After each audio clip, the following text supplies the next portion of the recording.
Hello everyone and welcome back to Bhavika's motherhood journal. आज इस video में हम बात करेंगे आर्टिकल्स के बारे में, ए एंड द के बारे में। आर्टिकल्स के बारे में, ए और ए एन के बारे में मैं इससे पहले एक और वीडियो बना चुकी हूँ जिसमें मैंने बताया है कि जब भी कोई स्पेलिंग अगर वॉवेल से स्टार्ट होती है, वॉवेल क्या होते हैं?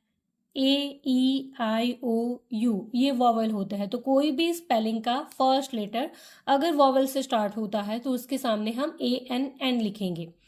वॉवेल के अलावा बाकी के जो अल्फ़ाबेट होते हैं उसको हम कॉन्सोनेंट कहेंगे, और कॉन्सोनेंट से अगर कोई स्पेलिंग स्टार्ट होती है तो उसके सामने हम ए लिखेंगे। ये तरीका आप जो छोटे बच्चे होते हैं केजी क्लास के, नर्सरी के, उनको सिखाने के लिए यूज़ कर सकते हो। लेकिन जैसे जैसे बच्चे आगे की क्लास में जाते हैं, जैसे फर्स्ट सेकंड थर्ड, तो कुछ स्पेलिंग ऐसी भी होती है जो कॉन्सोनेंट से स्टार्ट होती है लेकिन फिर भी उनके सामने हम ए एन एन लिखते हैं। तो ये क्यों हम करते हैं वो आज इस वीडियो में हम समझेंगे। तो बच्चों को अब हमें बताना है कि हमें सिर्फ वॉवेल या कॉन्सोनेंट नहीं देखना है, हमें उनका साउंड देखना है। जैसे हिंदी में हम बच्चों को स्वर और व्यंजन सिखा चुके हैं। स्वर क्या होते हैं? अ आ ई उ, ये स्वर होते हैं। क ख ग घ व्यंजन होते हैं। तो कोई भी स्पेलिंग की साउंड अगर स्वर है तो हम ए एन लिखेंगे, और स्पेलिंग का साउंड अगर व्यंजन से स्टार्ट होता है तो हम ए लिखेंगे। जैसे कि यहाँ पे है होटल। होटल हमने क्या पढ़ा? ह क्या है? व्यंजन। तो इसीलिए होटल के सामने हम लिखेंगे, व्यंजन है इसीलिए अ होटल। काइट, क, यहाँ पे क है व्यंजन तो हम लिखेंगे a kite. Then uniform, uniform, यहाँ पे यू है, यू क्या है? वॉवेल है, तो इस हिसाब से तो हमें ए एन एन लिखना चाहिए। लेकिन इसकी जो साउंड है य क्या है? व्यंजन। इसीलिए हम ए एन एन यूनिफॉर्म नहीं लिखेंगे, हम लिखेंगे अ यूनिफॉर्म।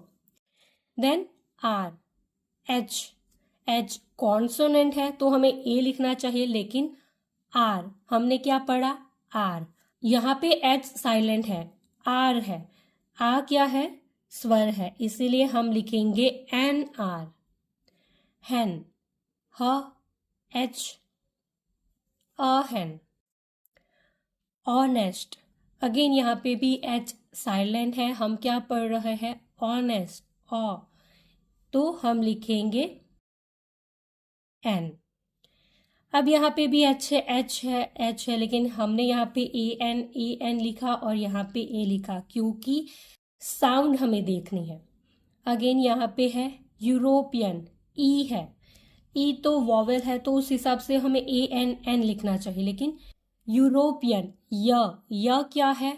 व्यंजन, इसीलिए हम एन यूरोपियन नहीं लिखेंगे लेकिन अ यूरोपियन। अंकल, अ, स्वर है इसीलिए हम लिखेंगे A N N. Umbrella, a, again N umbrella.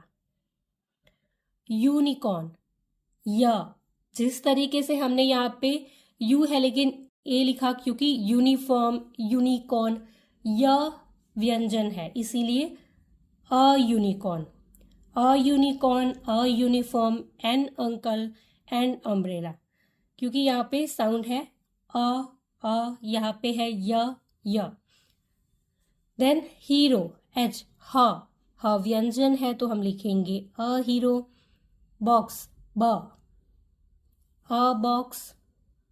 Mango, म, a mango. And, and. Table, ट, व्यंजन है इसलिए हम लिखेंगे ए। तो कोई भी स्पेलिंग की हमें साउंड चेक करनी है। साउंड अगर स्वर से स्टार्ट होती है तो हम लिखेंगे एन, और अगर व्यंजन से स्टार्ट होती है तो हम लिखेंगे ए। इस तरीके से आप बच्चों को अगर समझाएंगे तो वो कभी गलती नहीं करेंगे। फिर हम सीखेंगे द के बारे में। इनडेफिनेट आर्टिकल्स क्या होते हैं? ए और ए एन। कोई भी अनिश्चित चीज़ों के सामने हम ए और ए एन लिखते हैं, लेकिन अगर कोई डिफाइनाइट चीज़ है तो उसके सामने हम लिखेंगे द। डिफाइनाइट आर्टिकल होता है द। कोई भी निश्चित चीज़ कि उसी के बारे में अगर हम बात करें, जैसे सन, सन एक ही है, कोई और नहीं है, तो हम लिखेंगे द सन। अर्थ, अर्थ एक ही है, the earth. The Ramayana. Bible, the Bible.